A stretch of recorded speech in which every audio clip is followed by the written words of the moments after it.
আসলে স্কিমটা ঠিক মতন প্রথম কাজটা ভেঙে গেল তো পরের কাজটা ভেঙে তখন সেটিংটা ঠিক মতন হয়নি। সে আবার কুঞ্চি রে বাবা, স্বর্গের অবশ্যই না মর্তের নর্তকী। আরে নর্তকীও নয় আর অপ্সরাও নয়, সে বেটা এক নীলাম্বর, মুখে শুধু হরিনাম। এরা সবাই মিলে ও দুদিনেই এই নবদ্বীপকে অখাদ্য বৃন্দাবনে পরিণত করবে।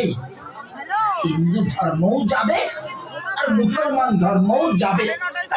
আমরা কি করতে পারি? ইচ্ছে করলেই তোমরা ওই বেটাদের মুন্ডপাত করতে পারো। আমাদের ইচ্ছাই সব কিছু হয় নাকি? লজ্জা, তোমরা নবদ্বীপের নগর কোটাল অর্থাৎ রাজা, তোমরা কি না পারো? তোমাদের ভয়ে সকলে থরহরি কম্পমান। আরে তোমরাই তো রাজা। জোড়া বেশ বলেছে চাকু। রাজা, তা রাজার সম্মান এনেছ? সম্মান? রাজা রাজা নজরানা, হ্যাঁ নজরানা। ওসব আমাকে দিতে হবে কেন? নইলে কি আমাদের দিয়ে ফোকট